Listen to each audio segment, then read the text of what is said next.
Look at that. Look at that. But still, I have NWA, Bob Marley. What else you got in that? You got Jay-Z. No. Drake.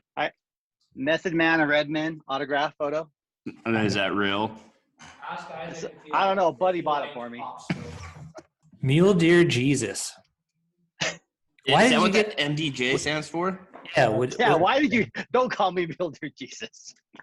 Was that a self-appointed title, or did someone give that to you? It was an inside joke, and it was I was hunting with a buddy and in Arizona, and he's the one that took me hunting, and he had a son with him. And what happened was I just used to call myself that to kind of just get under his skin. And I told his son, I go, don't worry, you got Mule Deer Jesus with you. We'll find you a deer, right? Well, we're driving, and his dad said, hey, look in that valley. There's always a deer in there, usually deer in there.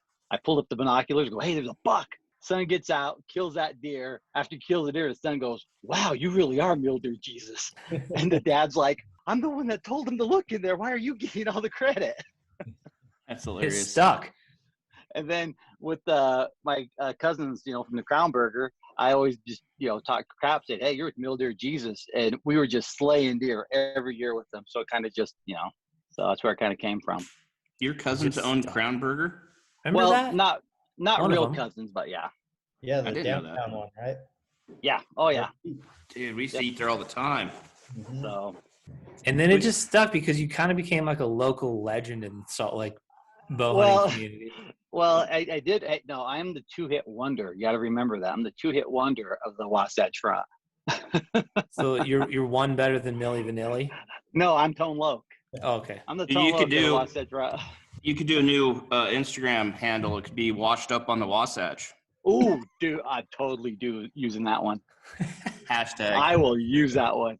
Just You Mondays, throwback Thursdays, flashback Fridays. I mean, you trust me, you got to see the questions I got about the whole trail camera thing. Everybody was asking me my opinion on it. Yeah, so what is your thoughts? Well, let's introduce him. Yeah, let's start from the beginning. Brian, you want to introduce this guy, this character? This character, man, if you're anywhere in the Salt Lake community, you've probably seen him. You've probably heard about him. You might have heard about him from his own mouth, maybe someone else. Self-appointed names like Mule Deer Jesus come to mind. But yeah, Isaac Aleman is our guest today. And he's got a cool story about how he got into bow hunting and then honestly transitioned that into a career, frankly. He's become a really great friend of ours over the years. And so we thought, what a great way to learn about like how bow hunting changed his life in particular and share it with everyone else because we think it's a cool story. Isaac's a fantastic human. He's got a great family. His boy, as he calls him, Junior, is a great person as well. Kind of worked himself into the archery scene and quite a little young and upcoming bow technician. And so, yeah, Isaac's going to be our guest today. We're excited to hear how you went from the DMV to MJD. So Isaac's worked in the industry for how long? Since 2008, really. Well, yeah. Tell your story of how you got into bow hunting. I think this is a cool story. We met Isaac a few years ago. How long we've known you now? Like 5, 6, 7 years? Roughly around that. 8, 9, 10? Yep. I've known Eric a little longer just because from the ISE expos and that, from the, seeing him from over there from the Kings days. So, So we met Isaac when he was working at Easton's, and Easton's became our arrow sponsor. But it was always cool. I would always remember seeing you and Junior up at the tack shoots from like 8 years ago. And he was just a little boy at that time. And just watch him come up, grow up into the man he is today. And now he's working in the industry, correct? Yes, he is. We're working together now. So Those were like pre-Total Archery Challenge days too. That was what were they called? Bowcast at the Bird. Bowcast. That's right. Some of the original stuff. So for those of you not familiar with Total Archery Challenge or Bowcast at the Bird, it's essentially a big 3D archery shoot that was hosted at Snowbird Resort for many years. Still, even this year is going to be there yet again. And yeah, it's cool. It's cool. Isaac does like an annual post on Instagram where he shows like the historical footage and timeline of little young Junior growing up right before our eyes at the archery event. And man, that's they got 2 of them this year happening in the Utah area. one at Park City and one in Snowbird, just because it's been such a popular event. So they changed ownership from Bowcast at the Bird a number of years ago. Sean DeGray took it and turned it into the Total Archery Challenge, which has been wildly successful. They're in a bunch of different states, and yeah, just hanging out, shooting bows, having a great time, and it's wild to see even like what that idea Bowcast at the Bird has eventually ended up in the form of TAC today. So let's dive into bow hunting and Isaac. How the heck does a guy sitting, working, tough job at the DMV suddenly immerse himself into not only bow hunting, but then get a full-time like career into the industry? Well, so the way it all started, well, first off about me is, I mean, I was born and raised in Utah, you know, and I hunted my whole life. You know, my dad, he's from northern New Mexico. So he did a lot of hunting up there. And so hunting was a big thing in my family. My dad was a big machinery mechanic. So we were only, you know, he had 2 weeks off a year. One was to go visit his family. The other was for the deer hunt. I mean, something we always did together. You know, my dad bow hunted a little bit, but I was young at the time. So, you know, didn't get quite enjoy it with him, you know, like I wish I could have.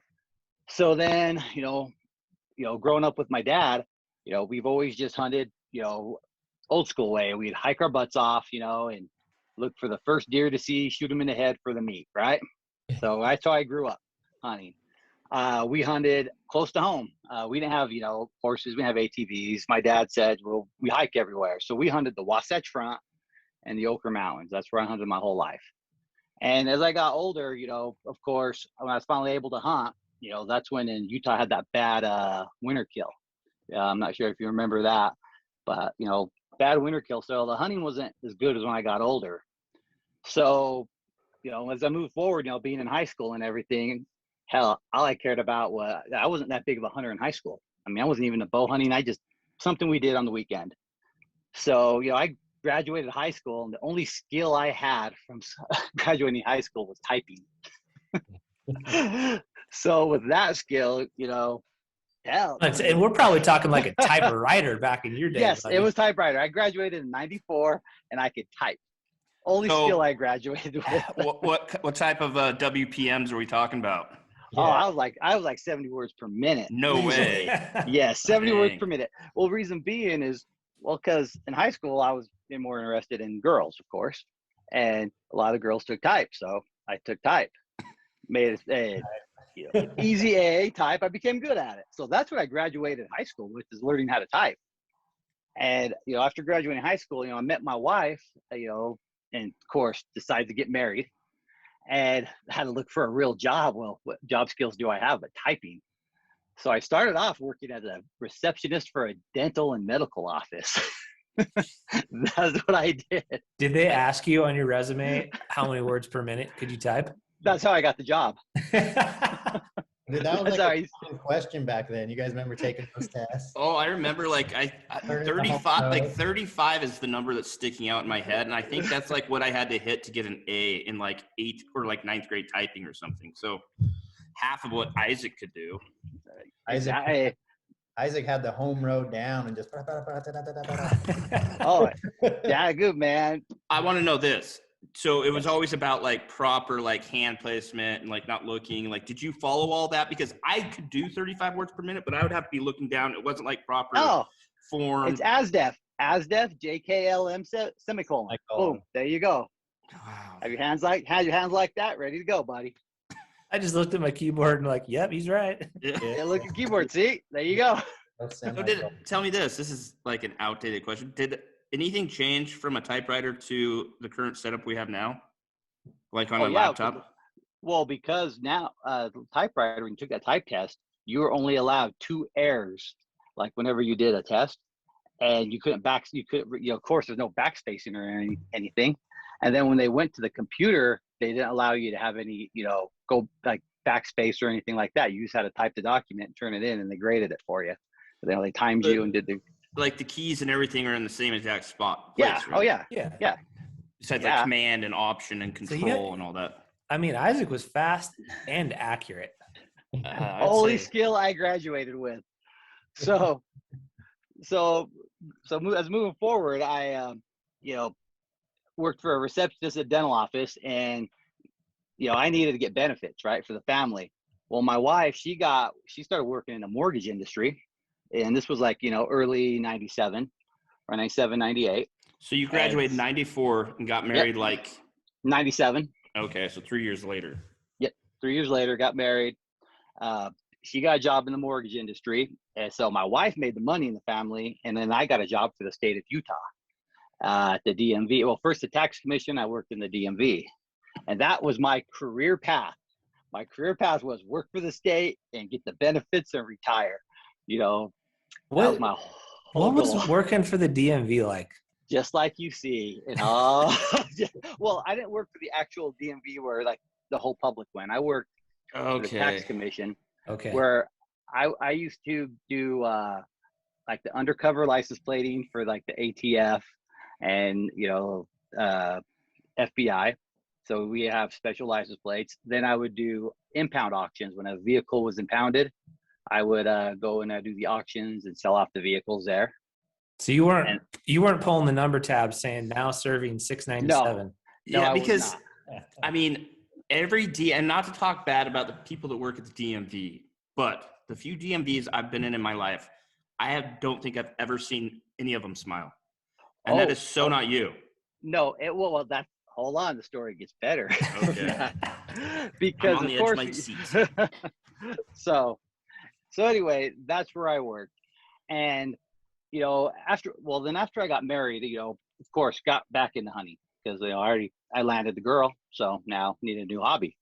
So I started hunting, and it wasn't until like it was 2000. My son was born, and it's 2000. I shot my first deer, my first mule deer, and I'll tell you what, man, I was excited as can be. I mean, this is how old I am too. Is the gun I bought my first rifle. I had to put that on layaway, guys. I put that on layaway every week. I was trying to tell my kids the other day what layaway was. They had no idea. Yep. Well, explain what layaway is now. Yeah. What is layaway for the younger crowd that may be tuning in? Let's just see this real quick. Logan's 25. Do you know what layaway is? Yeah. What is layaway? The store holds the product and you make payments until you pay the product off. Logan knows what layaway is. It's basically a credit card, right? But you don't get. Yeah, you don't get the product. You don't get the product until you pay off your credit card statement. Basically, that's funny. So after I got my gun, shot my first deer with it. After that, I swear, it's like something went off in me. I mean, I was just addicted to hunting.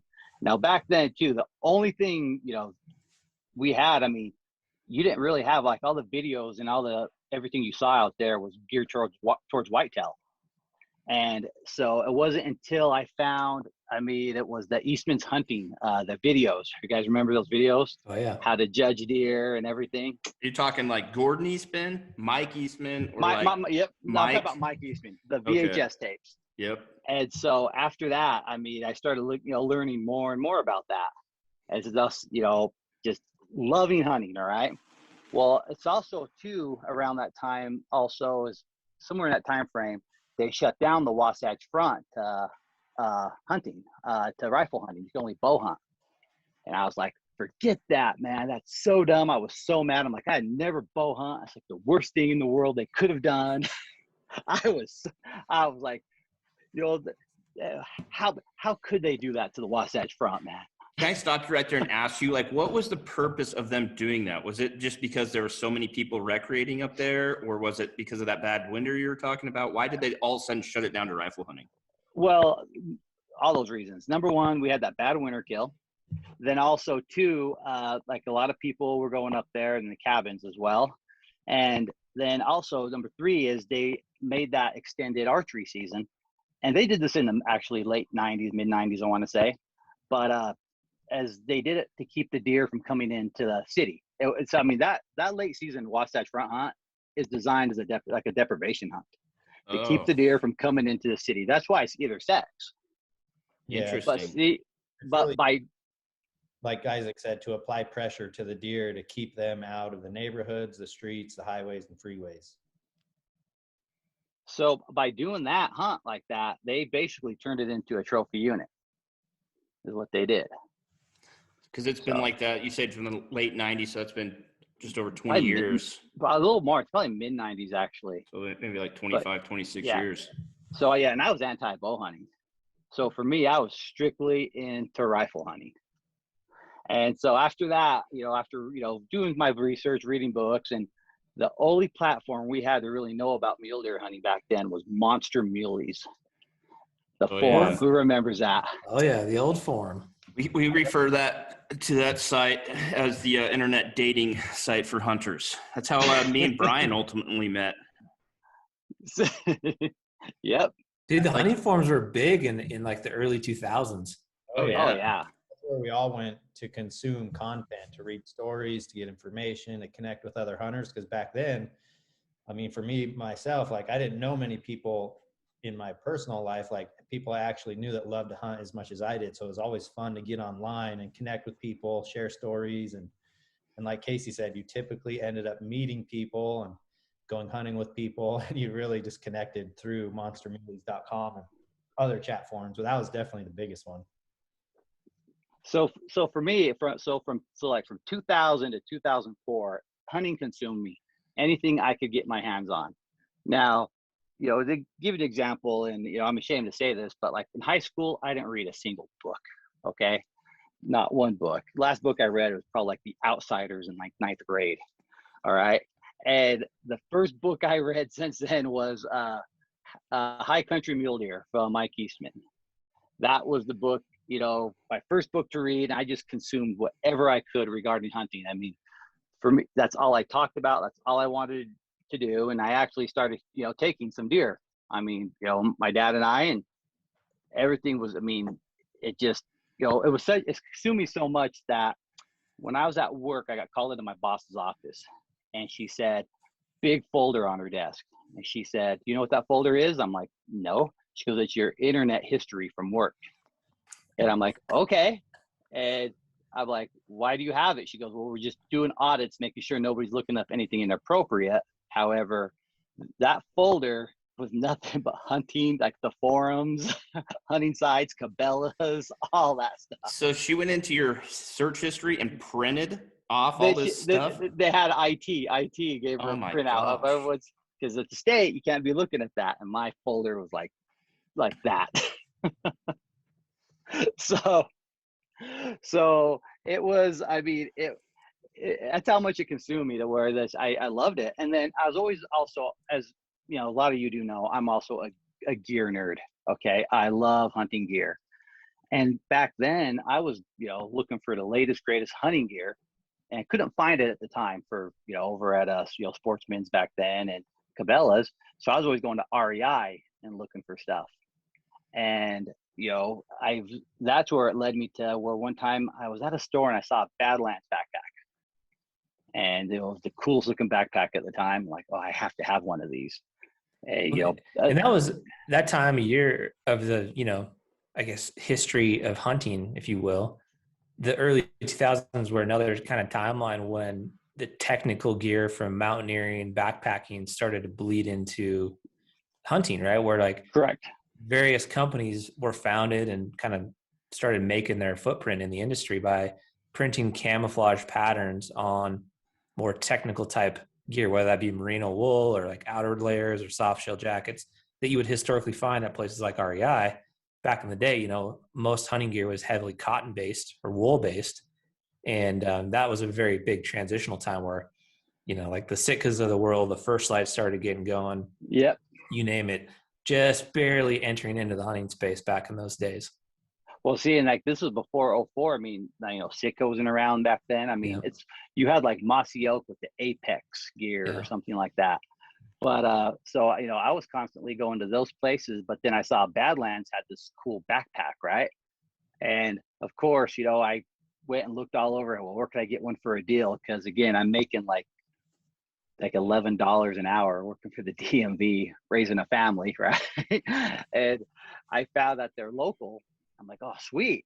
So, this is what kind of started my whole journey. Is I went into the Badlands office, and the president happened to be there. And I'm like, hey, I love your product. I was being a, little fanboy about it. So your stuff's so cool. And he gave me a great deal on one. I'm like, hey, listen, his name was Bill. I go, Bill, I work for the DMV. You don't ever have to register a car again or wait in line. When you need something, here's my card. You call me. Okay.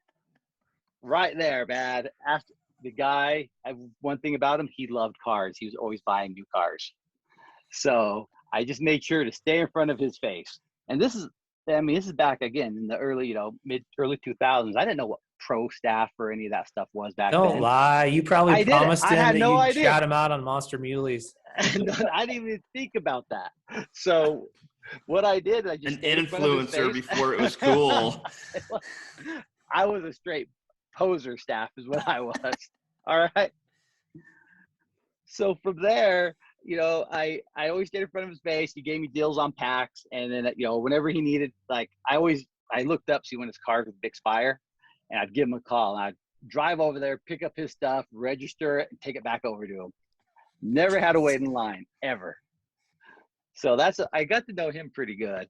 So that went on for a while, and so in 2004 we had our third kid, Melissa, my wife. Okay, here he goes. You guys are gonna make me do this, aren't you? You share whatever you're comfortable with, brother. I'll share it all. Okay. So my youngest daughter, Melissa, was born in 2004, and she was a healthy baby, 100% healthy. At 2 weeks old, somebody came around her, somebody or I don't know who came around her, and they had a cold sore apparently. And my daughter, contracted that virus, but what it did, it went straight to her brain and caused a meningitis. It was encephalitis. And so at 2 weeks old, she quit breathing in front of the doctor, a 2-week checkup. Now, she, prior to that, a couple of days before that, she was sleeping through the night. And I'm just like, 2-week-old baby, woohoo, sleeping through the night. Great. This is awesome. But then she stopped breathing in front of the doctor, and they're like, hey, we need to get her up to the hospital now. Took her in an ambulance, found out she had meningitis. What the meningitis was doing, it was basically her brain, and it was destroying her brain. Basically just like, I say eating it, but destroying her brain. And it was, they, ICU, pumped her through meds, everything. It was just unbelievable. I couldn't believe what was happening to me. So, during that time, we spent 2 weeks up in the hospital at Primary Children's at that time. Now, during that time when you're at the hospital, it's just, everything goes through your mind. And I had a buddy of mine who was real cool. Is he brought me magazines because, again, back then, hunting magazines were the thing. It was, I'd go to the store, I would buy all the hunting magazines I possibly could. But they're all, hunting related, just regular hunting related. I'm like, forget, I was not a bow hunter at the time. Didn't care about it. Well, one day, my buddy brought me up. It was Eastman's Bow Hunting Journal. And I'm like, well, okay, fine. I'm taking a look at it. And of course, who do I find in that magazine? Cameron Haynes. First time I saw Cameron Haynes, and he had on this mountaineering thing, the backpack, talking how he bivy sacked and everything. I'm like, okay, I like this, this is something that I can get down with. And so I was still, okay, well, bow hunting thing's kind of cool and all that, but I still wasn't completely sold on it. So, I was sitting there, and you're in that hospital, and there's nothing, you go through all the magazines. I start reading more about bow hunting, and I'll tell you what, it was a nice break from everything. It was kind of my outlet. It was, seeing your child in there, knowing there's nothing you can do, it just sucks. You have to sit there and just take it. There's nothing you can do about it, right? Just sit there, take it, and just hope for the best. So after the 2 weeks, they came out and they told us, they go, well, there's been, she was only 2 weeks old at the time. They said, there's been some injury to her brain. We're not sure how severe it is, but we don't know what what the outcome will be. But, just make sure, she had pump her full of her meds and make sure this thing does not come back. So it was after that, I was just like, whatever. And I was just, thinking about getting back into archery, right? I mean, I'm sorry. I was thinking of, I just need to break away, do something. And my wife's like, well, why don't we just try to get out of the house one day? And my mom said, you two get out of the house and just go and let's, go out, do something and get your minds free. So my wife and I went to dinner, went to a movie and that. And she said, well, let's go to the archery shop. You talked about maybe wanting to get a bow. And okay. So ended up going to this Sportsman's Archery at the time. Gerald was the owner of it. I went in there and, oh man, he was just so cool talking to me about bows and everything. I'm like, I'm digging this. I was liking it, right? And then my wife noticed there's a flyer up for FMP 360. You guys remember that? Oh yeah. So there was a premiere of FMP 360 at Broovies, and she said, my wife, goes, you should just go to this. You really should. I'm like, well, okay, we'll check it out. So, went ahead and just, kind of talked about a bow. Like, okay, maybe I can do this. Maybe I could get into this. Sounds like fun. And we went, and then the next week was that premiere. I went and saw that premiere of FMP 360, and it was something mule deer hunting, Wasatch Front, right? Right in your backyard. They're hiking in. It was something, I mean, from all the other hunting movies I'm used to seeing. I'm like, whoa, this is the coolest thing ever. So just in case if you guys have never heard of FMP, it's Full Moon Productions, right? Yes. And it was a group of guys out of Salt Lake. Anthony Dixon was one. Tall Sean, what was that? Sean Monson. Gerald Olson. Was there one other one? There are a few other ones. Anyway, I remember 3 films. Maybe there was more. Yep. But I remember 3 for sure. And I remember when they came out, they were like some of the coolest hunting films I'd ever seen because it was very relatable because it was on the Wasatch Front. And it was just everyday guys bow hunting, doing a hunt that any of us could do. And so I remember thinking how cool it was as well. Anyway, so that's just a little background of who they were. And Anthony Dixon is the guy that actually started Bowcast at the Bird that we were talking about earlier. Oh yeah, they even had the first archery podcast. And I remember thinking, what the hell's a podcast? That's what was Bowcast, right? It was like yes, a podcast. It was. So like after seeing that, I was like, all right, it's on. I mean, I want to get into archery. And now this is another crazy part of the story is so I was like, I'm interested in this. Well, it was one weekend, my dad and I just, for the hell of it, decided to go out and we're hitting, little yard sales, right? And I hit this yard sale and this lady's talking to me about her, we just talked about hunting. We got into hunting and she goes, yeah, well, my son killed a big deer at the bow and he works for Hoyt. His name, and I'm like, what's your son's name? And she goes, Brian Reed. I'm like, I went to high school with Brian Reed and played football with Brian Reed. And I'm like, really? And she's like, yeah, he works at Hoyt. I'm like, okay. So after that next day I was at work and I called over to Hoyt, just said, Brian, is guy Brian Reed there? Got a hold of him and started talking to him about, hey man, long time no talk. I want to get into archery. Can you help me? I need to know what bow to get and things like that. And it was, so sure enough, he said, well, this is what you want. And you went and looked at the prices. I'm like, whoa, that's outrageous, right? Well, at the same time, Bill, from the guy at Badlands, his car needed to be registered. And sure enough, I was talking to him about a bow. He said, oh, well, we get a discount with Hoyt because we supply them with backpacks. What bow do you want? We'll get you a bow. I was like, here we go. Sweet. It's on. It is on. Selling out before it was even cool, Isaac. You know it. So he got me set up with a bow, got me set up with arrows. And I'll tell you what, man. Well, you got to realize, though, I mean, when you're trying to raise a family, right? And, you're working and hell, you're making like, what I said at the time, like 10, $11 an hour. I mean, early 2000s. You don't have that. You don't have that type of money. Things are tight. Yeah. Things are tight. And, as hunters, right, we always try to get the latest, greatest gear. And so it was, I mean, to me, to get a deal on this was awesome. And I was so thankful to them. I said, hey, whatever you guys need help with, I mean, let me know. And once a year, Badlands would have a big sell and I would be, hey, can I come and work this cell for you? Yeah, I'll work it for free just because I'm so thankful, you guys. So I'd go there, help them work that show, and again, just stay in front of them. So when you first got your bow and started kind of getting it set up and everything, did you have somebody helping you along the way with like technique and just getting comfortable shooting it and like coaching to a degree? So yeah, my buddy Brian Reed was a big help of that because he worked at Hoyt and that, and he told me what to order, got it all down.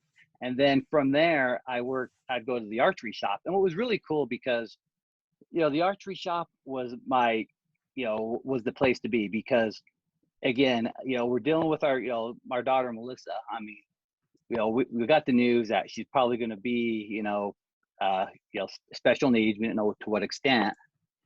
And, for me, it was, as a dad, it's like, okay, you got to stay strong. You got to make sure to keep everybody in line. Everything's good at home, and the main thing too is make sure, take care of my wife, to really help my wife, and so for me, it was a constant battle to try to keep it all together, think positive and make sure the wife is okay. And it was nice because there are times I just go to the archery shop and no one really didn't know my situation back then, and go into the shop and they were just so good to me. I mean, it was just a nice break of everything. I mean, in a way, it was like my bar, right? Yeah. You just go there and I'm just all into archery from there on out. I'm reading Dwight Schu's book, right, about archery. Anything I could get my hands on archery related, I'd watch. And it was just something for me. It was an addiction after that. I mean, everything was great. And it was during that time too, I also had another buddy of mine, and I got him into archery. And we're like, man, we need to start a business.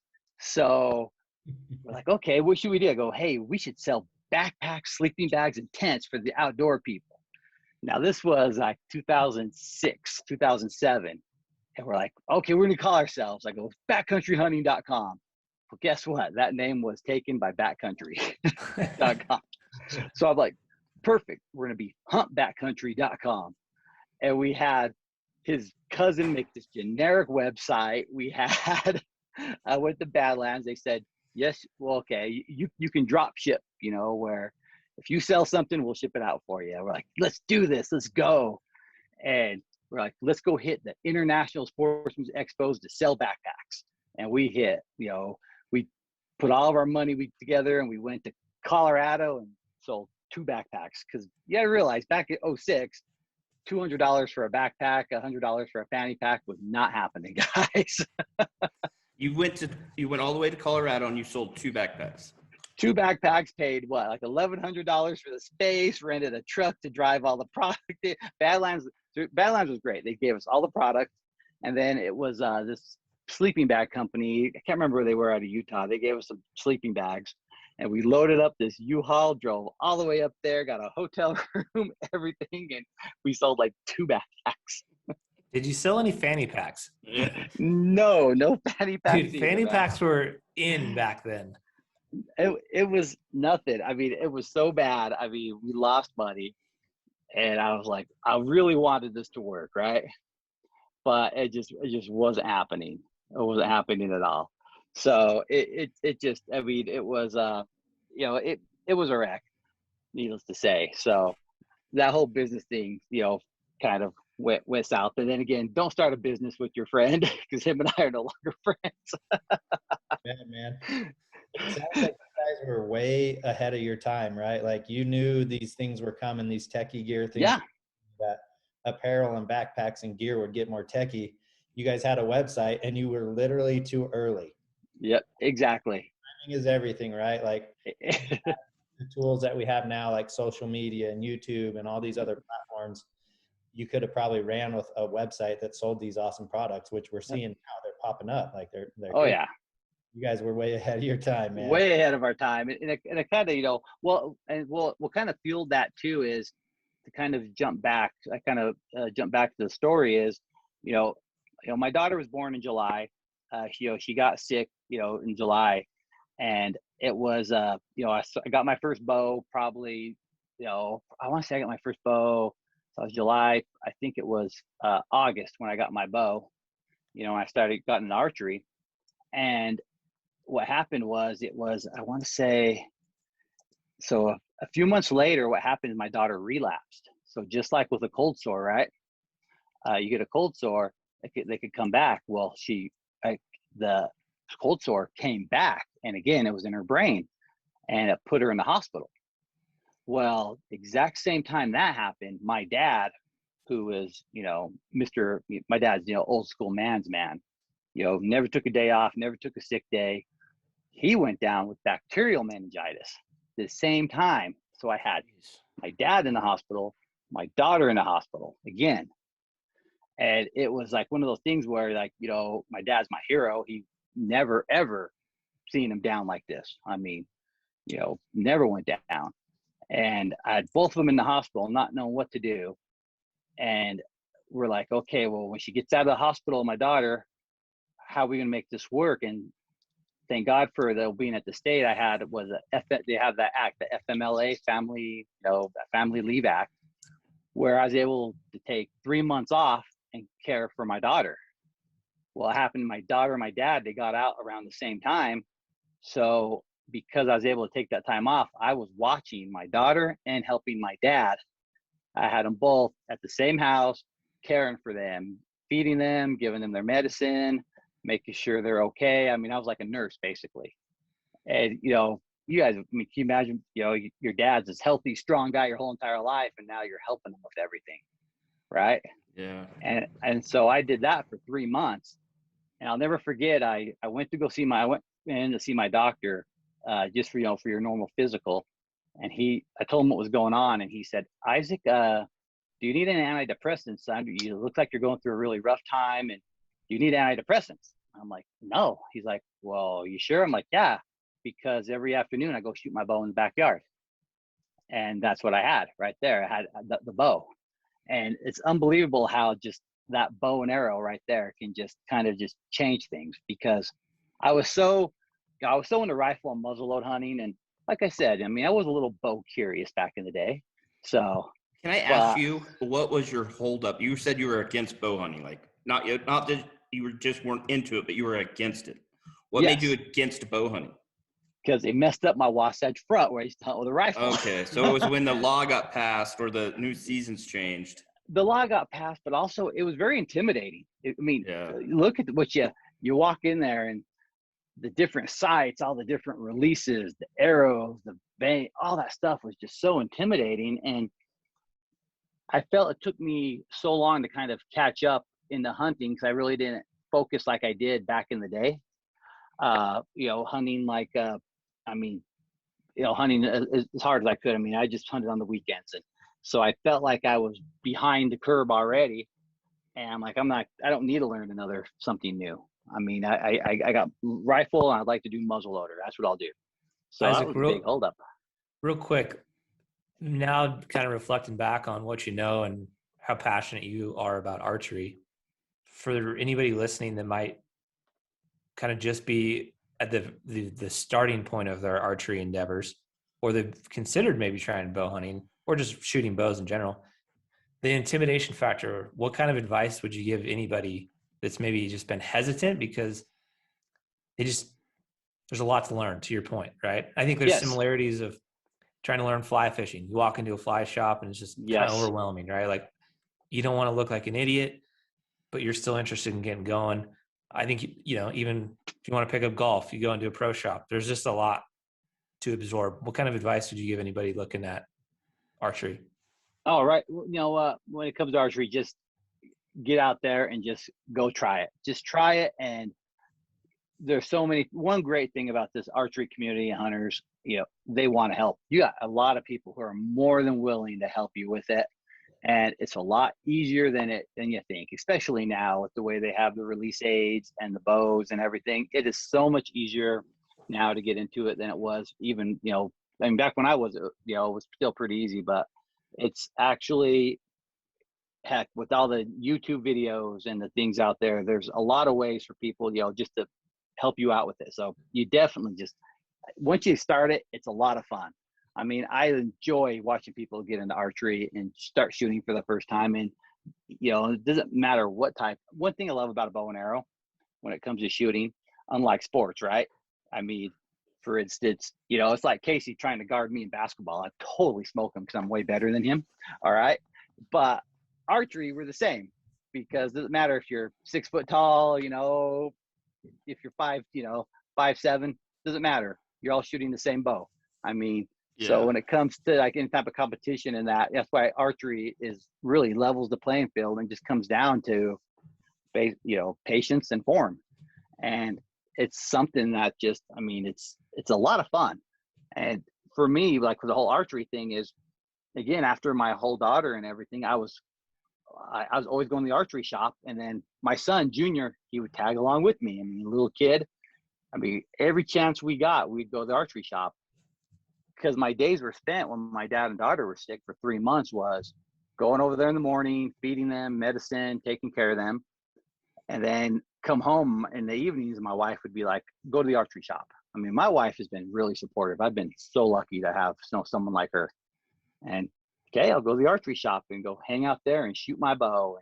It was such a, something so different, and just reading everything I can on archery. And that's when I said I decided to start, I'm going to do a website and sell backcountry archery gear. And so hell, it was, I mean, I thought it could be good. And that thing all fell apart in like 2007. And then if you guys remember in like 2007, that's when the mortgage industry started to crash, right? Yep. So my wife lost her job. Oh, wow. In 2007. And I was like, I mean, it was devastating, because like, okay, this also too in 2007, we found out, that second round, my daughter was in the hospital, that, that encephalitis meningitis caused even more damage to her.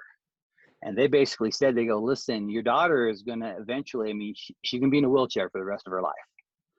And that was just one of those things you can't comprehend. It's like, huh? I mean, okay. And, one of the conversations I remember having with them is it was like, they basically talked to us about turning her over to the state if we couldn't handle it. Wow. And I'll never forget that conversation, because they're talking to us. I'm like, oh, okay. So wait, she'll go to a home because, go be able to go to a home to get better. I thought it was like to rehabilitate her or something. And I go, okay. Oh, so they'll she'll go over there and we'll get her and we'll take her home. They're like, well, you can take her home on visits and that, but basically if you guys can't, it came down to like, no, if you want to basically turn her over to us at the, to the state, and you guys can continue on to live your life. It was one of those conversations like, what? Wow. It was like one of the weirdest things ever. And it was just, like I said, it was just blew my mind that was even an option. Right. And it was like, I don't know how to explain it, but it was, it was one of those blows. Right.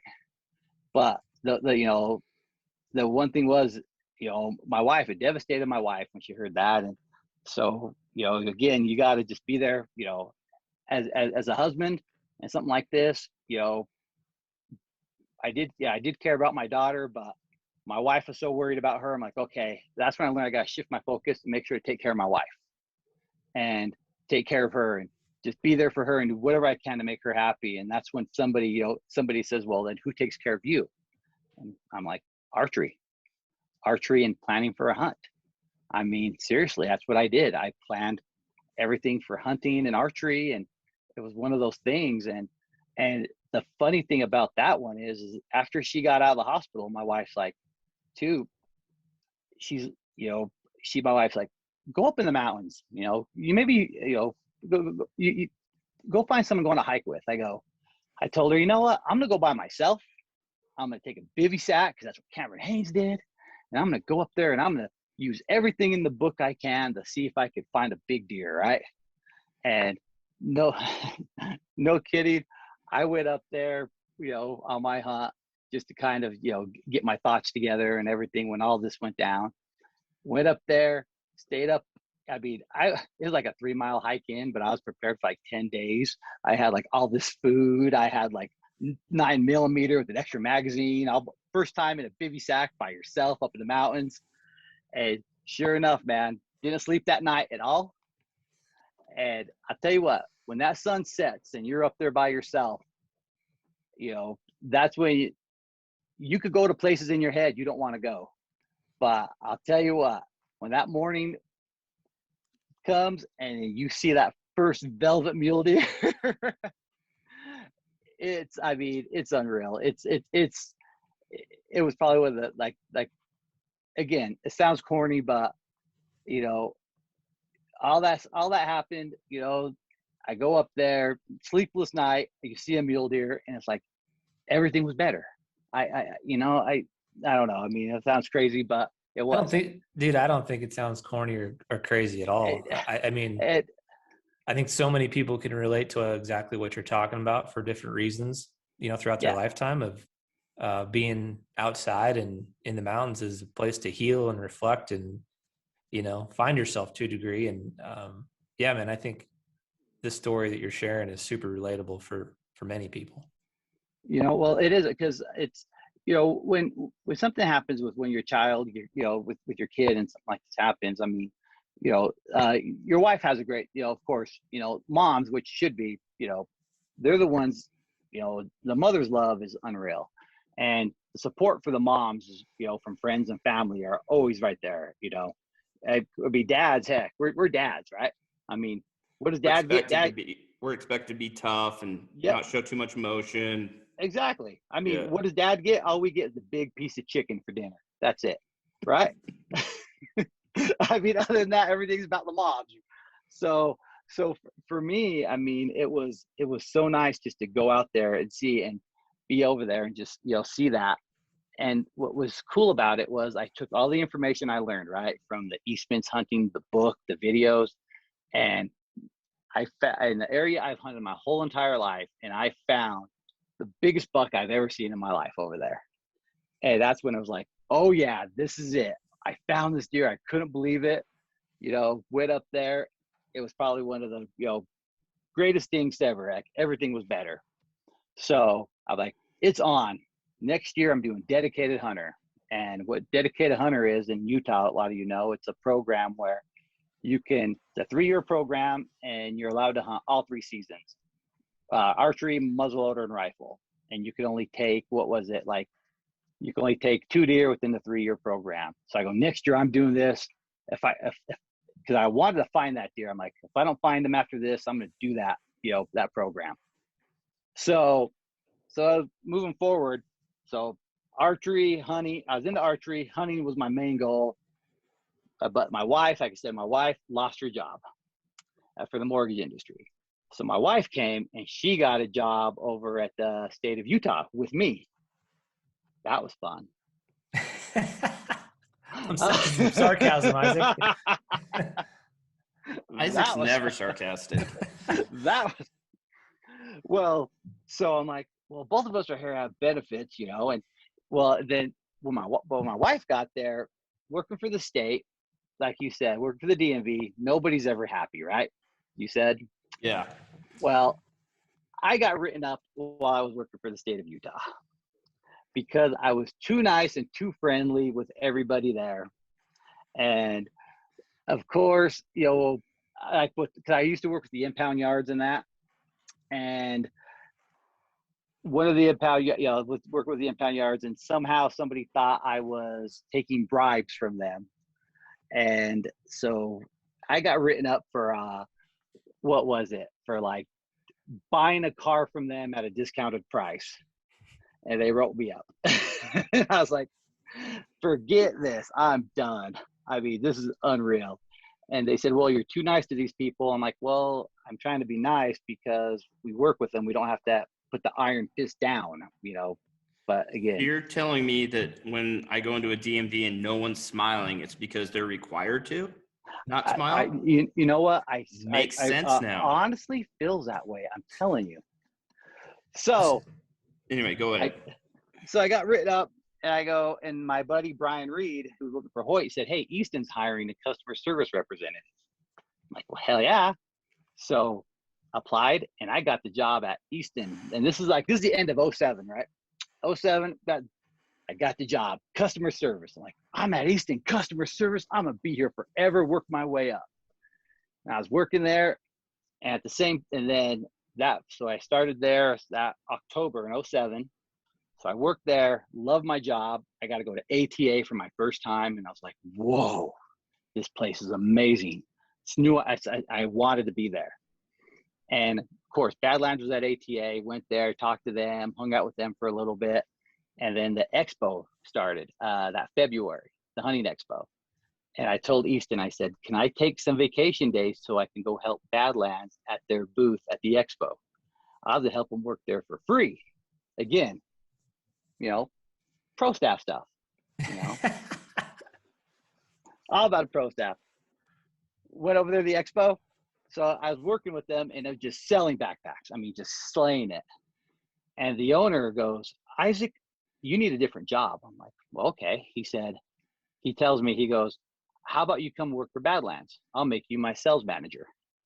I'm like, dude, I don't have a college degree. I don't know anything about sales. I mean, being a sales manager. He says, I could care less. He said, you're passionate. I could teach you everything you want to know. And this is what he told me. This is no lie too. He said, Isaac, you're working at Easton in customer service. Within 5 years, there's a good chance you're still going to be there as a customer service agent. You come and work for me, they'll hire you back as a sales manager. Okay. I'm like, well, I don't want, because back then, again, my dad was a big machinery mechanic. So he worked at a job for 19 years, went to another job 13 years. I was taught, stay at the company as long as you can. Don't jump around. Job security, loyalty. And I'm like, well, I'm like, well, no, man. I mean, I was really debated because I didn't think I could even do the job over there at Badlands. Well, sure enough, I mean, he talked me into it, and I put my 2 weeks in at Easton and went, and I worked for Badlands. I started there, and from there, man, that's where I met the world, basically. That Badlands was my college. I knew nothing about sales, sales reps, marketing, any of that. And that's where I met the world. That's where I started working there. I worked there for about 5 years, and no lie, what happened? Easton came knocking on my door. They started a backpack clothing line, and they hired me back as a sales manager. He called it, dude. He did. So again, I mean, and again, I went, like I said, I went from working at this DMV job. I mean, and this was, remember, I was roughly, when I started at Badlands, I was 31 years old. I mean, I seriously didn't, I had no idea that I thought, after 30, this is my life. I'm working at the DMV. That's it. I'm gonna be stuck here. But after they wrote me up for buying a car from an impound lot, saying it was, that it was not right that I did that. I was like, forget this, I'm out of here. And again, starting in the career, in the hunting industry, to me, I didn't think it was really a career. It was just life, is what it was. I mean, it was just something I did, and I'm like, man, this is amazing, because the people you meet within the industry are just good people, really good people and passionate people. So sure enough, I went from Badlands and I went right back to Easton as a sales manager. And I worked for Easton for 7 years over there, guys. And everything in my life revolved around hunting and archery.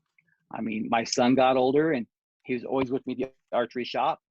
A majority of my friends, all my close personal friends, I mean, all from the archery shop. I mean, it's almost like a close family is what it is, with the people you hang out with and everyone from the archery shop. It was unreal.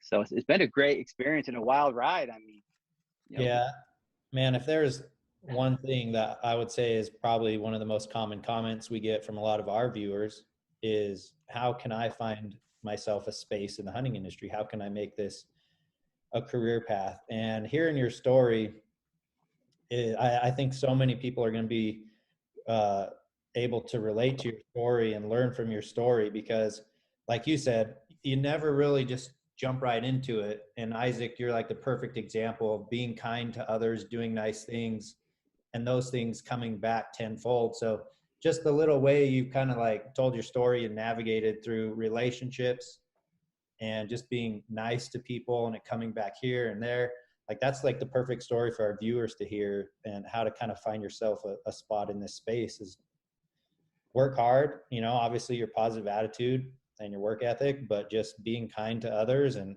offering to help for free, work in those spaces, get in front of the right people, you know, noticing opportunities and taking advantage of the opportunities and the network that you build. But you're like the ultimate network guy.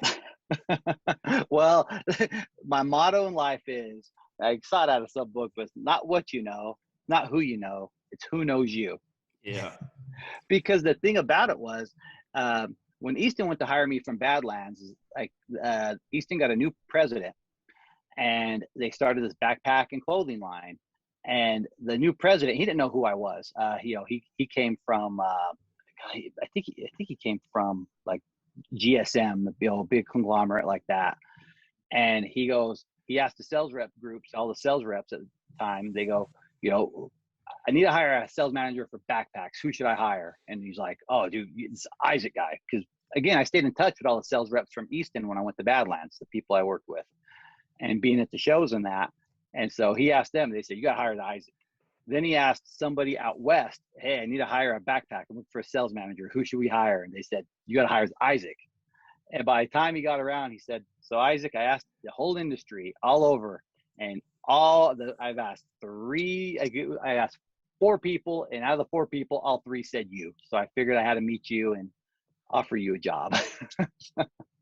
It's crazy. To your point, man, networking is so critically important just to build your personal brand. Doesn't matter what kind of an industry you're in, what kind of job you do. Building your personal brand goes a long ways, and your ability to get to where you eventually want to be. I'll say too, like the timing's interesting. I've never seen the industry hiring more people than they are right now across the board. Just looking at partners that we work with, whether it's First Light or Onyx, Hoyt, Vortex, so many of these companies have a tremendous amount of job opportunity in a lot of different areas too, from marketing to production to operations, accounting, tech, you name it. So if you guys are out there and you have a similar passion to try to break into the hunting industry, I'd argue that there's no better time than right now to jump on these different websites and just take a peek and see what they're if what they're hiring for maybe meet your own skill sets. But certainly the networking, I think those hours that you spend at the bow shop and at the Hunt Expo and the IAC and the ATA shows, unbeknownst maybe to you at the time, those were where you're laying the foundation down of building your own personal brand, and people got an opportunity to see, who you are and how you operate and treat other people. And, that clearly, to Eric's point, came full circle. 2 different occasions, right? The first time getting in the door at Badlands, and then the second time, jumping in back to Easton after a little extended absence there. Yeah, I mean, for Easton, it was like 4 months I worked there, and it was all just kind of, and again, I wasn't looking for a career. I was just looking for a job at the time just to pay the bills. And I had no idea that this archery hunting thing would turn into a career. And it wasn't until like I was well into it at Easton for a while, I realized I'm like, holy cow, I just totally made a career out of my love for hunting mule deer and, hunting mule deer and just, archery. I mean, how did it just happened?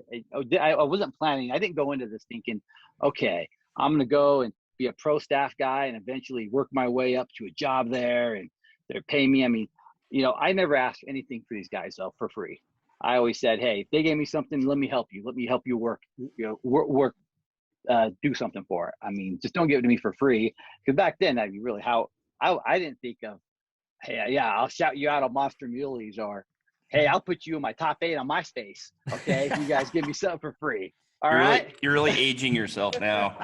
I think what's important though, and especially for the people at home listening, like what I take away from your success story of having a career in the industry is that you were willing, right? Like you were willing to work for free. You're willing to learn. Obviously, you were nervous about taking a sales manager job because you said you didn't go to school, but you're willing to learn. And I think that's so important nowadays, especially the space that we live in. Like, you know, we always talk about it all the time. There wasn't, 10 years ago when we went through college or whatever. I didn't go through college, Brian did. But there wasn't like a social media class or anything like that. Now there is. So this is all relatively very, very new still. And I think a lot of times you just have to be willing to learn to adapt to it. And the hunting industry had to really, right? Like the hunting industry was led by print and TV, and that's it. Yep. And when we started getting into this, 8, 9, 10 years ago, it was a really hard sell for us to try to convince companies like Easton or Hoyt that what we were doing was going to be the next best thing. And so they had to be willing too, because they had only known these two things for so long: print, TV, right, or DVDs, right? And so it's funny to see that full circle now, because willingness definitely comes into play with our success and obviously yours as well. Well, yeah, like I said, for me, I saw the writing on the wall too. I mean, back when at Badlands, it was DVDs were the thing, right? You created a DVD, but I saw the writing on the wall. I'm like, well, I mean, I created a Badlands MySpace page for the company. And then when Facebook came out, I created a Facebook. This is before they even had the pages for it, right? A Facebook account for Badlands. And then it was like, I used to say all the time, well, we got to do some, forget this DVD. We got to do YouTube. We should do some YouTube stuff. But the hunting industry was so hard to to adapt to that.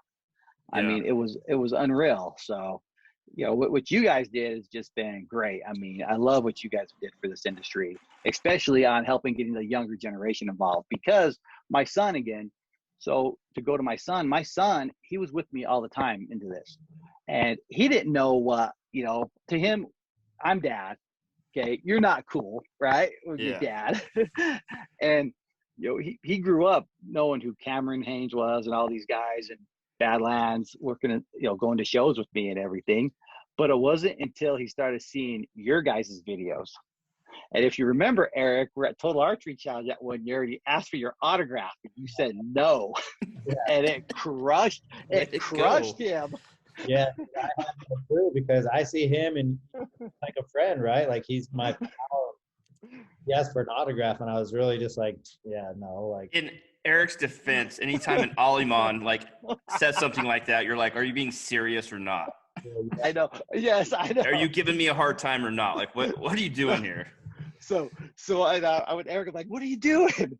And so afterwards, Eric went over and said, hey, come walk around with me, and asked advice on hats. And I remember we're driving home from the Archery Challenge. My son's like, dude, Eric had me walk around. He asked my opinion on hats, Dad. I was telling him what hats I liked.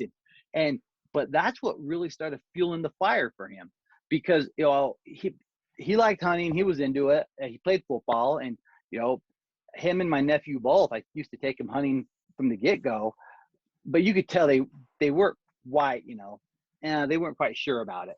Yeah. And they could have cared less about watching, Cameron Haynes, all those guys, Fred Eichler, but it was you guys that he could relate to. And people ask me all the time, how do I get my kid into, what I did? And I go, it wasn't just taking him hunting. It was the people he, surrounded himself around and saw, and he could relate with you guys so well. That's what was a big factor of it, because, that fueled the fire. Because heck, again, I'm dad. I don't know nothing, but you guys, I got the cool hats, the cool logo, the cool YouTube videos, doing the fun stuff. That's funny you say that, because I relate so much to that. Because, I've got 4 kids, and even though that, I run Hush, we own Hush, and, sell hats and make hunting videos full time, and they're with me most of the time when we're making hunting videos. Yeah, at the end of the day, you're just dad, right? Like, It doesn't matter what my accolades are or what I ever accomplish. I'll just always be dad to Gage. And so the other day, he came running upstairs like, Dad, new Meat Eaters on Netflix. I'm like, bro, we just got done uploading 65 videos. You never got excited about one of those. So he really looks up to Steve and Cal and those guys, and he thinks it's cool that we know those guys. But yeah, they're way cooler than me. Well, for me, it was hilarious because, so my son, he after high school, he got into he really started getting the archery more, and he got a job at Shields as a bow tech. And so there he started watching, like the Knock On John Dudley videos. And he was like, all in these videos, he goes, hey, Dad, so you know John Dudley, right? And I said, no, son, John Dudley knows me. And he goes, really? And I go, son, are you serious? He goes, what are you talking about? I go to your room, get that folder out of your closet. John Dudley, you met him like 4 or 5 years ago, and he gave you an autograph. He did? I go, yes, son, you know who you met him already. But see, back when I introduced him to him, I'm Dad. I mean, big whoop, right? Yeah. I mean, well, let's jump back to the story. So you worked for Easton for 7 years. Yes. Continue on. Well, I want to know, like, at what point in time did you have your first kind of like archery bow hunting success? Because you have historically, you kind of came out of the gates swinging pretty hard, which may or may not have contributed to the mule deer Jesus self-entitlement. MDJ. So talk us through how that happened. Okay, so go through. So let's go back to where I told you. So, after the meeting with the doctors that one time, they told us all about my daughter, and, we if we want to, we could give her up, right? My wife told me to go up to the mountains, find a deer. I told you, found the biggest deer we've ever found. That hunting season, snowstorm came in, deer was nowhere to be found. So the next year, I'm going to go up and try to find that deer. And sure enough, I found him. I'm like, I joined a dedicated hunter program, and I'm gonna hunt my butt off trying to get this deer, right? So sure enough, got shooting a bow, first time archery hunting. And I'll tell you what, man, all I kept worrying about was, okay, man, you start reading the stories from everybody, right? And, the problems they run into, and that's gonna be forever if I ever kill a deer with my bow. I mean, that's what I thought to myself, was like, I got to pay my dues, and I got a lot of hurdles to go over. And so again, it was very intimidating, but I said, I'm just going to go for it. So that archery season, located the deer, did the whole, took off my shoes, did a stock on them in my socks, which never do that again. Okay. I mean, it was just rough. Bow hunting was such a different game. And, I just wanted to get this deer. It was my second year seeing him, located him, and a few other people wanted to get him. And, I just was so just determined to get this deer. And sure enough, muzzleloader came, and as they say, it all came together. Isn't that the term you guys use or something like that? It all came together. Is that right, guys? Yeah. Okay. It all came together, and I got that deer, boom, muzzleloader right there. Okay. Biggest deer I've ever killed. So I did took that deer with the muzzleloader, but I was bummed I didn't do it with archery. So going forward that next year, sure enough, my goal was archery only, and hunted so hard, got skunked. I found great deer, found great deer, and nothing. And so again, the following year, I'm like, okay. So as funny as that's when I started at Easton too. This is 2007, so I started at Easton, and sure enough, I worked at Easton. I'm like, I started thinking to myself, I got to get a deer this year. I got to go archery only. Again, I was a dedicated hunter, but I'm like, I want to do it with my bow. And, I was like, I'll see if I could do this. Went up there and again, saw this deer. And the great thing about it was I was up hunting, and down in the park, I was up on the face, what they called it back then. And it was up, you could see where I was hunting from the parking lot of, Cottonwood Canyon. Well, sure enough, the guys from FMP were down there, and Gerald Olson, the archery shop owner, they were down there, and they call me, they go, is that you? And I go, sure enough. And they're like, just so you know, there's a deer on that other ridge over there. And I'm like, really? They're like, yeah. And again, I'm like, okay, I'm going to go. And it's like one of these things, because I went into this thing as a fan of these guys, right? As this guy, like, seeing their video, wanting to be, hell, I want to be like these guys. I mean, that video inspired me to bow hunt and meeting Gerald at the shop. And it was one of these things where it's like, okay, this would be cool if it happened. And, it was my third year bow hunting.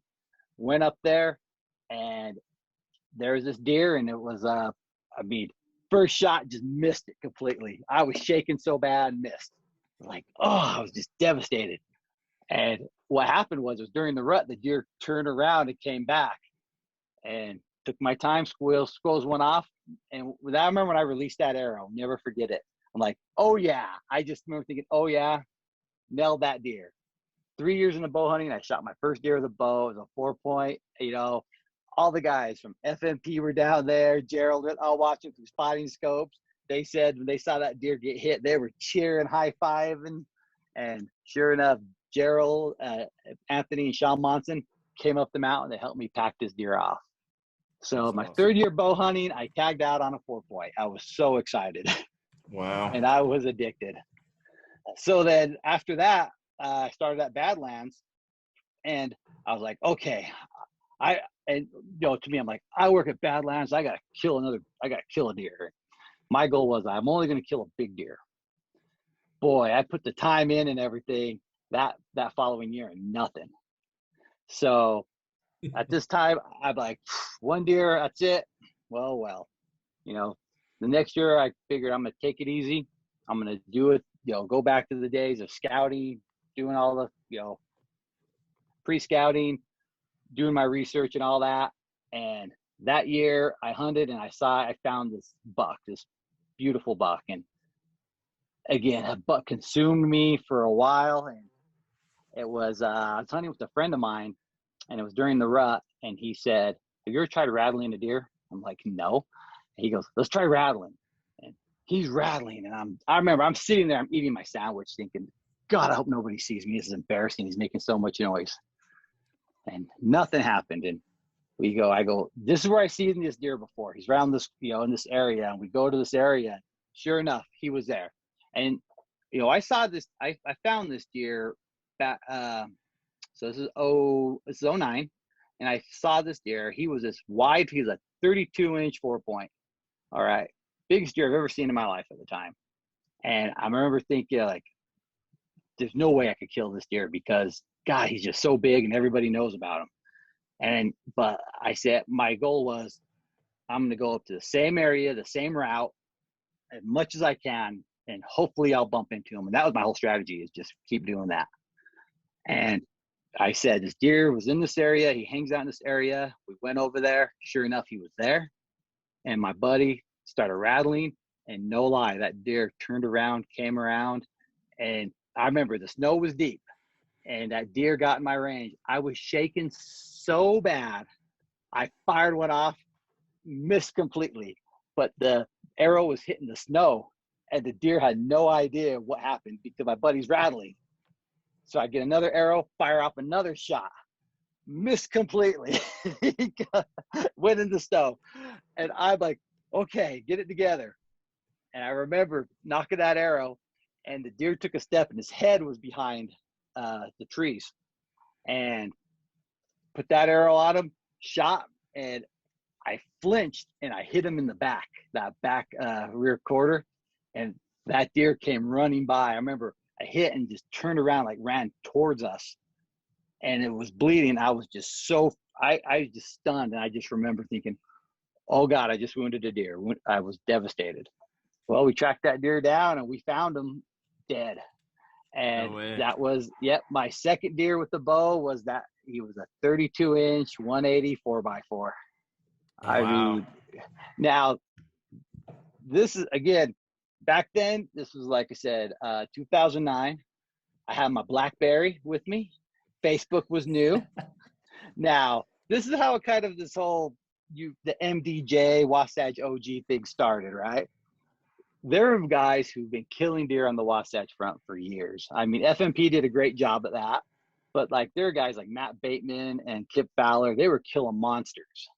The difference was I was more of a marketing type guy, and going to Monster Muleys, telling my story, putting the pictures up there. I had a buddy who started a thing called Wasatch Front Muleys, and it was a calendar. And he was a photographer, and when I killed that deer, he came up there, and I'm like, I mean, this is back then. I'm like, why are you bringing this big ass camera up here for? We don't need these great photos. We're good. I got my BlackBerry camera. Thank God. I mean, now Now it's normal for somebody to carry a big camera with them, right? Yeah. So I killed this deer. I posted pictures of it all over the place. I even pinned it up at Sportsman's Warehouse. Remember? You used to go pin your pictures up on the brag wall? You went and printed them off, put them up there. Hell yeah, I Nice. did. I was so proud. Did you Second try to year- submit it for any kind of magazine article? So ASL. what was that? Doug Oh, Miller. Did you oh, send yeah, it to the- Doug? Photo contest. Actually, hold on. Picture of the Doug Miller was dead by then. It was the other guy. Ethan was his name running that. I sent it to him. I actually sent it to Eastman's, and the Eastman's. What was funny about it? There was somebody over there at the time. I don't know who it was, but because I worked at Badlands. I didn't advertise with them. I remember he didn't want to publish my photo or my story. Because I told the whole story about it, of course. Because back then it was all about getting your story in a magazine, and and people don't realize you did that for free. I mean, no one paid you, and you maybe get like a prize if you got voted. But the whole goal is to have your picture in a magazine and published. So so no one wanted to do anything with it. So that following year, I was like, okay. 2010, let's do this again. And again, I hunted from August all the way, any free time I had, I hunted. Heck, and before work, after work. And well, one day I went up there, and sure enough, I was by myself, and I found earlier that year, I found this huge buck. I mean, huge. He had kickers. I got a video of him. And this is back when I had to get the digital camera, hold it up to the, like this, and try to record through there, right? And this buck was huge. Tried so hard I hunted this deer. And I remember I went up there as a snowstorm, and back then people were still hunting down low by the houses, and I hated hunting by the houses. Stayed away from those areas because I never wanted to hit a deer and have it go, hear the stories of the deer running into the city. So I still went up high, and I remember I'm looking for this deer, and I see a herd of elk. And I was like, forget the elk. I care less about elk. And this deer starts walking. I see his 3-point come walking through there. And I'm like, sweet, look at that 3-point. And I remember thinking to myself, man, for my third deer, it'd be cool to kill a 3-point, my third archery kill with 3-point. So I went up there and, put a stock in on him. Again, fired, missed. First shot, missed completely. But again, the snow. The arrows go into the snow. They don't make that loud of a noise, and the deer's going to take off. And I had this grunt tube. I hit this grunt tube, and the deer stayed and shot again. Hit him. I'll never forget it. I hit that deer. He fell backwards, right? And then I'm like celebrating. I'm the man. Woohoo! That deer got up, took off running. I'm like, where the hell are you going that fast? That deer took off into this area, and I'm like, okay, wait him out. I remember waiting. I called my buddies. I hit a deer. They're like, what'd you hit? I go, I shot a 3-point. They're like, okay, we'll be up there. And I remember going looking for this deer, and I bumped him, and he went to this area, this north-facing slope where there's a ton of snow, and that deer started taking up off, running through the snow, and I'm firing off arrows in waist-deep snow.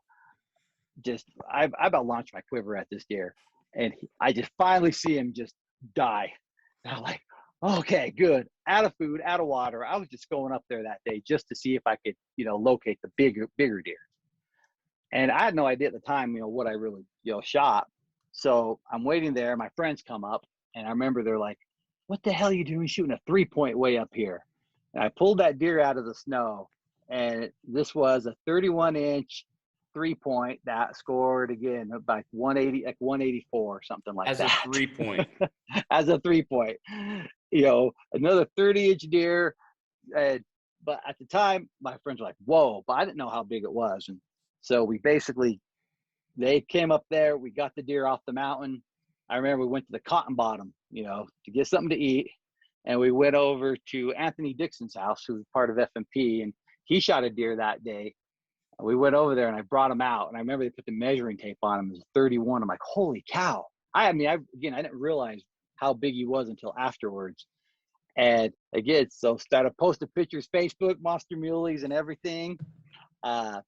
Rusty Hall, Trophy Hunter Magazine, did a story on him, back to back. KSL had me on their picture, for the Photo of the whole week. KSL photo of the week thing. And it was, and then Outdoor Life even posted a picture. Really? A small little section, Outdoor Life, did a picture of my deer. Wow. And there too. And I was like, whoa. So that's a buddy of mine who worked at Eastman's, Eastman's Hunting Journal. His name's Adam Bender. He would call me. Him and I became friends because I loved hip hop, and I was one of the guys in the hunting industry who liked hip hop, wasn't in the country. And so he's like, oh, you're the Wasatch Front OG, buddy. So that's where the Wasatch OG came from. And the sad thing is, guys, I have not killed a mule deer since 2010. 2010 was last year. Yeah, the following year, again, another 30-inch buck. But I was back of 2011. I remember I was so cocky. I'm like, shoot, yeah, I'd kill anything. This is easy. And sure enough, man. Oh, I unloaded my quiver one day with, thinking I could hit this deer, and no luck at all, not even close. I mean, here's the reality though. Although it has been a dry spell, I mean, dude, you have put so much effort into helping out your son and your nephew, get them going at a young age, right? And really sacrificed your own hunting more or less for the betterment of family, right? I mean, so. Oh, well, correct. Yeah, it came, my nephew started hunting my son and started taking them out, and then taking out other family members. And it got to the point to where I really enjoyed taking people out, watching them succeed, but also during that time, I will tell you this, from 2011 all the way up till this year, I have had a chance to shoot a big buck every year, but I have screwed it up. Nothing else, just me. Either blowing the stock, being patient enough. I sent a few pictures of like bucks through the trees, like passed on this guy, passed on this guy, pass. And I'm just like, dude, you're crazy. Those are all like really nice quality bucks, like bucks I would shoot. Well, for me though, a lot of people tell me I'm too picky, but I'm only able to hunt Utah at the time. I've never hunted out of state, and I have one tag, and I really enjoy the chase. I enjoy the whole chase of it. And I had this one guy tell me, and this was back then though, because before I shot those 2 deer, my buddy was always on me. You got to get a few kills under your belt. You just got to get some kills. And I'm like, well, I don't want to shoot something I'm not excited about. I mean, granted, anything with a bow, is great, but I just want to see if I can find the biggest deer I can. And if I kill anything of something small, I suffer from FOMO a lot. Fear of missing out. And, I've passed a lot of deer, and a lot of them I look back and regret, but I did that those 2 years. I passed some great deer, and look what I ended up shooting. I mean, I shot 2 deer that were just, great bucks. Yeah. And just to give the listeners an idea of like what these photos or what these bucks look like, I remember the first one you shot, this extremely wide 4-point that is so beautiful, dark antlers. Those antlers just really lay out flat, and then you got Isaac and his bow, and it's just tons of snow and like aspen trees in the background, and you're seriously thinking to yourself, for like a guy like me, when I saw it, was like, wow, he's way up there, like he's hunting like high, like hardcore in the aspens, still up in the high country. And then the next year photo comes out, and it's like deeper snow, bigger buck. I mean, even though, like Isaac said, it's a 3-point, this thing is next level 3-point. Dark antlers, giant back forks, heavy main beams, and then just snow.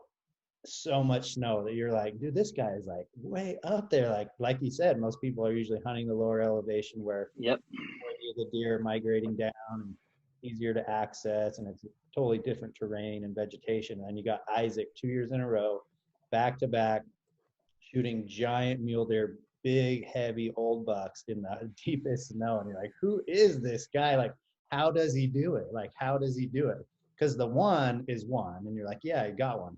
When you had two, that's when you're like, all right, dude is doing something different, finding success, pushing the limits up high in that deep snow. And then you never shot again. Never shot It's again. been a decade. You shot a It's been doe. a dick. You shot a doe last year, right? Yeah, I did. Actually, year before. Yeah. So- Yeah, but I had a doe tag. I did. Forgot about that. And I did kill a couple of whitetail. I did. I had some whitetails in there. with my bow. What I'm taking away from this story, Isaac, is you have a phrase that you always tell us when we go up and do our hunt. What, you know that phrase? What I'm talking about? I can't use that kind of language on here, you said. No, you have a different phrase. Locals only, right? Yeah, locals only. And now that I hear these stories, you're the guy that put that hunt on the map. No, Oh, yeah. No, it was you Between guys in you- your videos. FMP, you're the That reason. MySpace top 7. That's what started making a difference, man. No, it was let's see. Back then, a lot of people didn't hunt up high. Really, it didn't. And a lot of it had to do, I blame Instagram and Facebook. Actually. Define high country, Isaac. Well, actually, it wasn't high. High country is anything above 10,000 feet, right? Is that what the high country mule deer is? I'm still trying to figure that out. Have this conversation, like, what is high country? Yeah. Because everyone, that could be different. But we always assume, like, what, Casey, you always say like 9,000 and above, I think. Eastman's used to always talk about that. That book you were talking about, I think they would claim, above tree line, which is 9,800 feet or something like that. To me, a high country mule deer, the mule deer that works out in the gym, eats healthy, okay? Organic. Eats organic, listens to Wu-Tang, right? Okay, while he's working out, and just, the bigger, stronger deer. That's a high country mule deer, because you don't hear a high country elk, right? No such thing. Yeah. Where you're like, you're so high up in the steep hills and you see elk. Like, Yeah. What are you doing up here? Well, and that's the thing is, I will pass up an elk for a big mule deer any day. I mean, like for me, I got 17 elk points. I just bought another point because for the limited entry in Utah, I don't want to hunt anywhere else. I just want to hunt, my backyard basically. I mean, I grew up hunting that Wasatch Front. My earliest memories was going up there with my dad, freezing. It was so cold. I remembering him opening up a bullet on toilet paper to start a fire so we can get warm. Really? I mean, up the Wasatch Front. Yeah. Tell me this, like where we hunt, there's a lot of old carvings in trees. Yeah. And there's a lot of elk carvings in trees. Yes. Back then, was that like elk hunting pretty popular up there with the rifle? Oh yeah. Well, back then too, you could take motorcycles up there too. I mean, wow. Especially from that, the other canyon. I mean, there were no regulations in that. That's where you see how the pull tabs and beer bottles. I mean, Yeah. some of these areas where. But were there a lot of elk up there back then? Yes. Oh yeah, there were quite. There's some good elk herds up there back then, and now if you see them, they're coming back around though. Yeah. But was it a general elk tag back then as well? I don't remember because we never hunted elk growing up. My dad, deer. because my dad was. Because here's the deal. The way my dad worked was you shoot a deer and you drag it. It wasn't cutting up a deer. I mean, you didn't waste anything. Because, my dad, you wasted nothing, and being Hispanic too, right? You got to bottle everything. You got the ribs, all that stuff. Even my uncle who hunted too with me, one of my uncle, he's Greek. And he was like, they couldn't believe when I first time I packed out my deer. Because my dad would go, you can't go hunt over there because if you shoot a deer, how are you gonna get it out? Yeah. Like, well, back then you drug everything. So first deer you see, you shoot a 2-point in the head, don't waste the meat, you drag it down. So we never hunted elk because how are we gonna get the elk out of the area? Yeah, right. Right? And you don't waste nothing on that deer. So I Isaac, Real $1 million quick. question now. Yeah, go ahead. Okay. Elk, you haven't Deer. killed an elk. You've talked Deer. a lot to us. He's already answering before I ask it. Okay.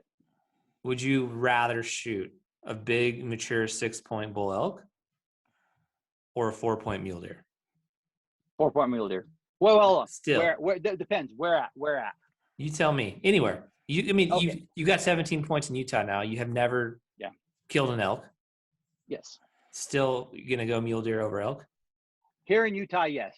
Here in Utah, yes. If I hunted anywhere else out of state, that's one of the things is I'm not picky about mule deer and elk. It's Wasatch Front and the Oakers. Okay, were two places I basically hunt, and the Stansberries. Those places right there is going to be mule deer only, and I want it to be a big deer, the biggest deer I can find over there. Yeah, that's what I want. Those are my right there. I go hunt out of state. I see a 2-point, I'll shoot it. I don't care. I mean, whatever. But my first choice are mule deer.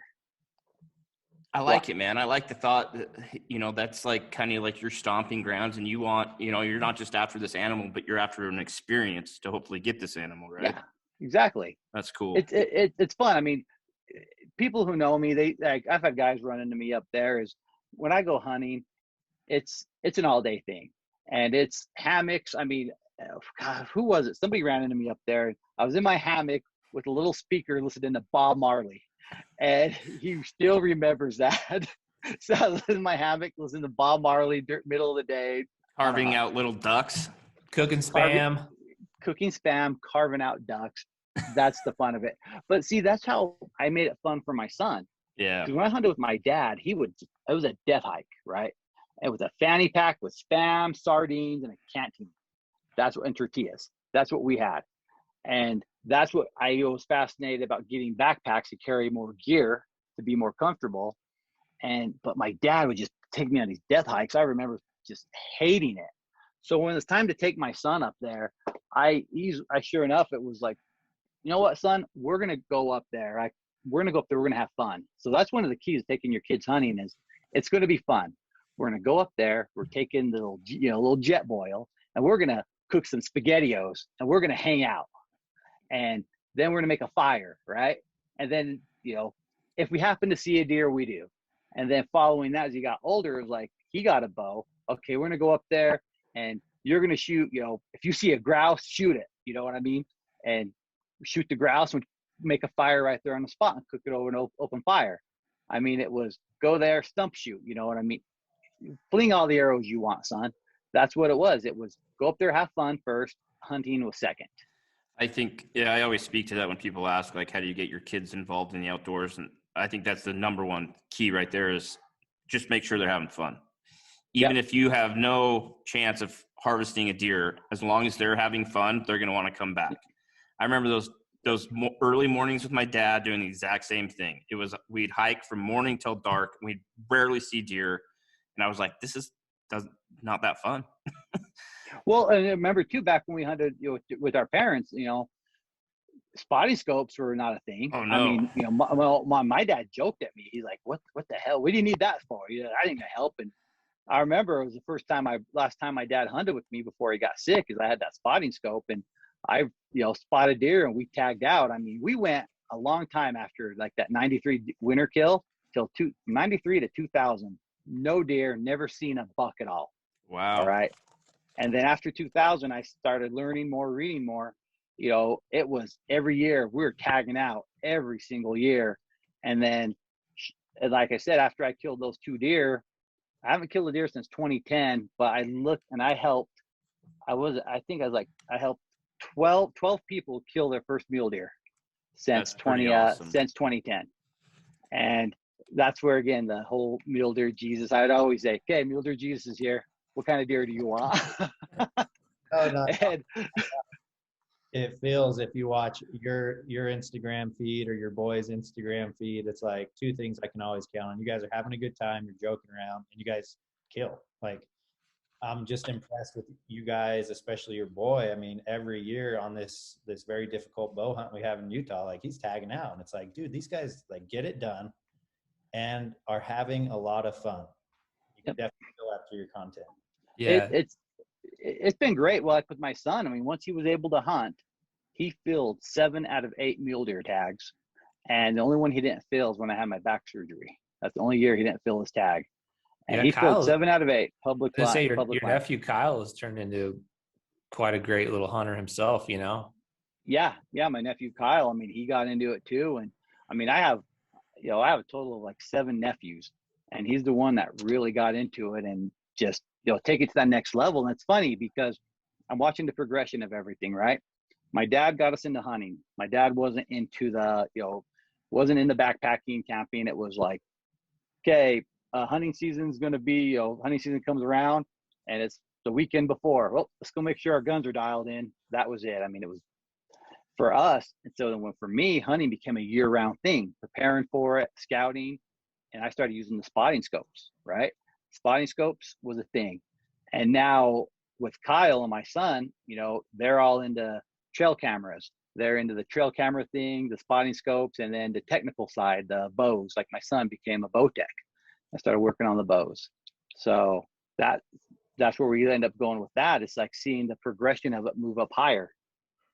Yeah, definitely, it's kind of like the little brother story where, like for me, like I was okay at skateboarding and okay at soccer, but then the little brother gets to learn everything you learn and then gets even better than you, and like, through the generations, it sounds like your family, it just gets more in depth and it really just becomes a lifestyle. And now that I'm at this age of 37, I'm seeing these next generation, these young 18, 19, 20-year-old kids that are so like, it's their lifestyle. It's all they do all year. They're willing to work hard. They're getting healthy. They're getting in shape so they can carry that heavy backpack into the backcountry. And like, people are getting after it, man. Like their age right there, like they're in that prime of their life where they're like learning as much as they can and hunting as hard as they can. It's so cool to see.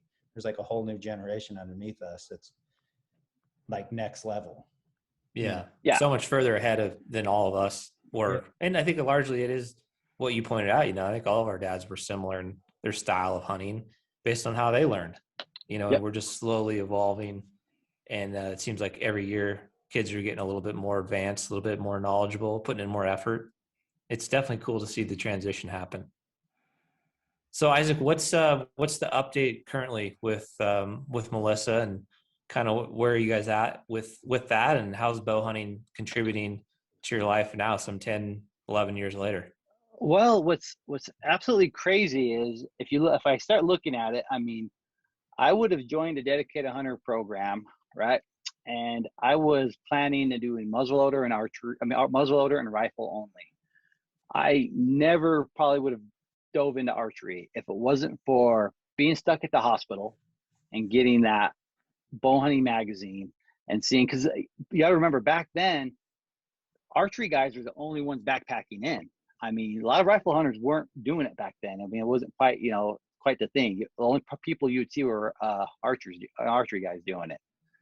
So it's hard for me to believe that just if those events didn't happen, would I have been into archery, and would I have reconnected with a high school friend, end up working in the archery industry. I mean, it's the weirdest thing when I sit there and think about it, how just that one event right there kind of changed everything.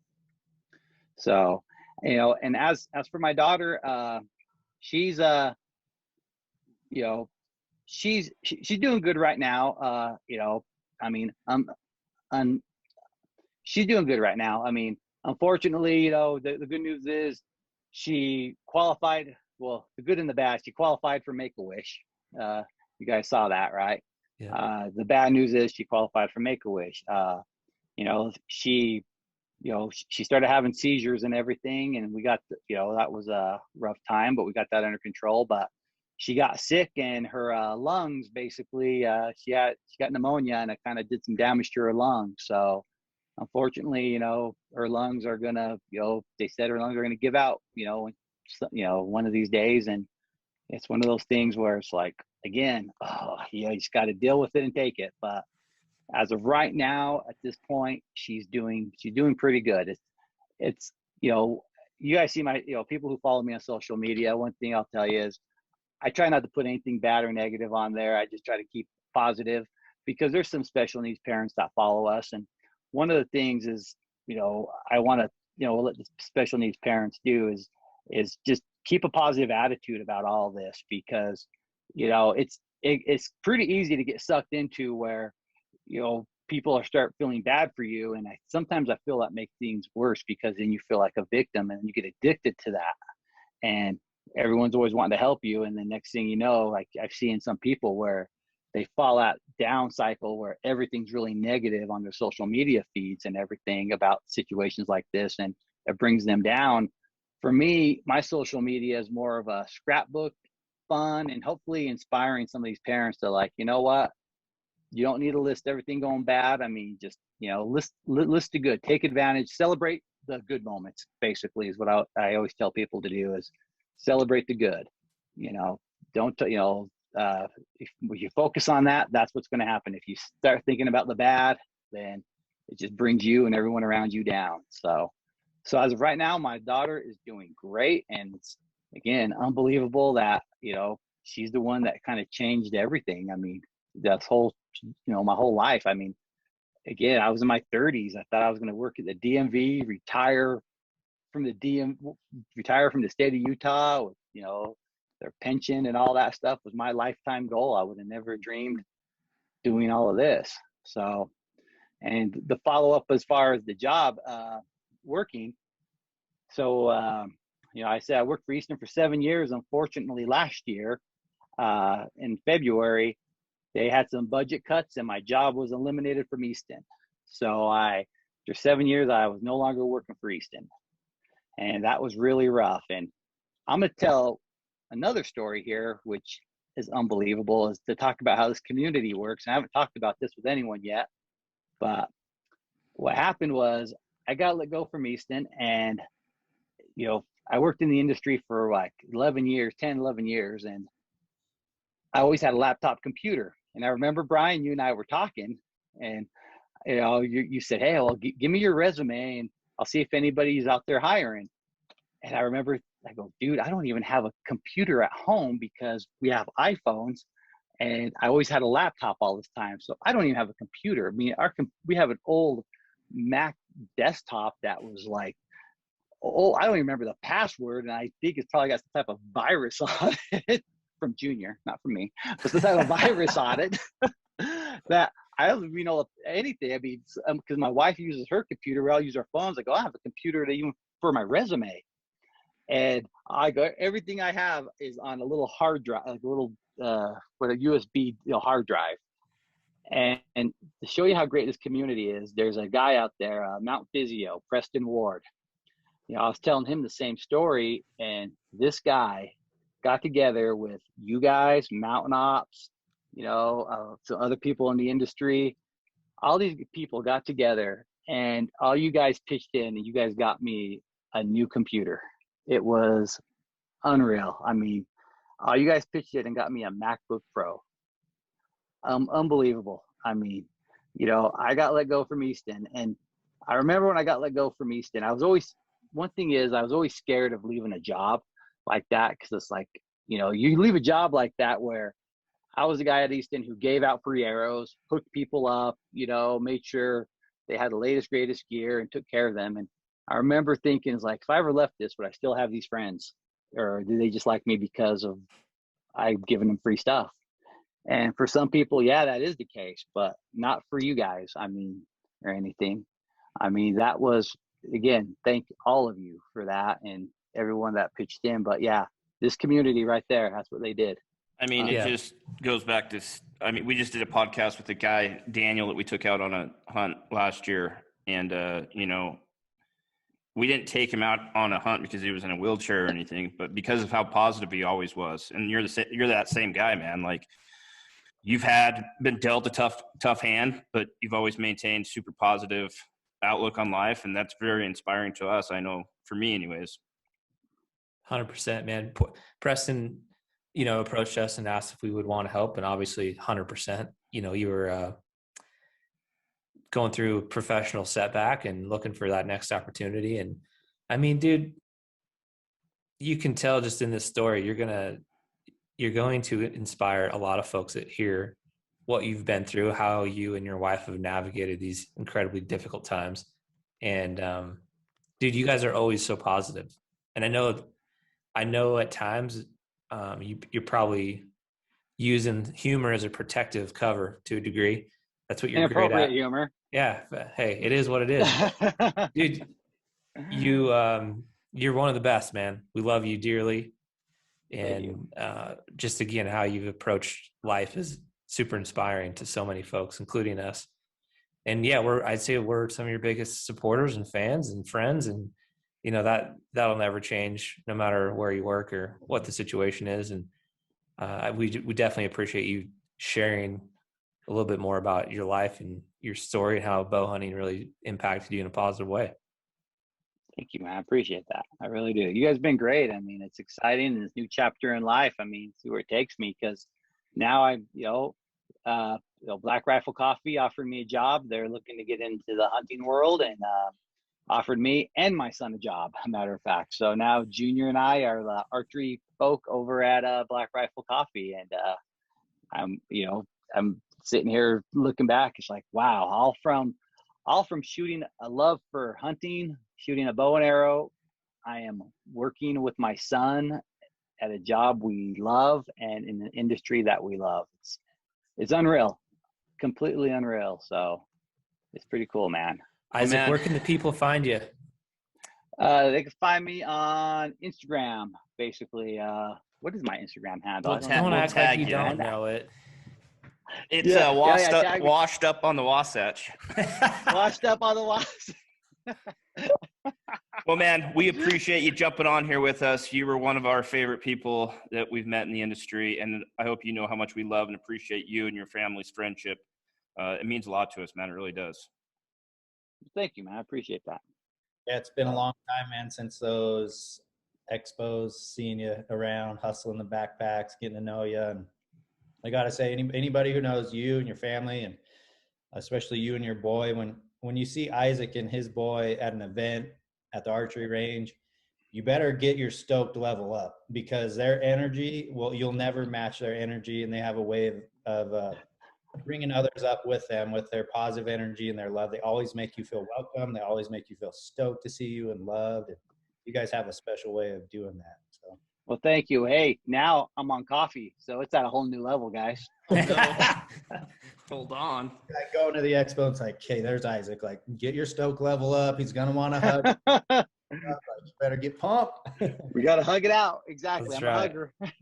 All right, guys. Hey, thanks for joining us for another Hushlife podcast. Big thanks to Isaac. You're an inspiration, brother. We love you lots, and we'll catch everyone on the next episode. All right. Thank you. Laters.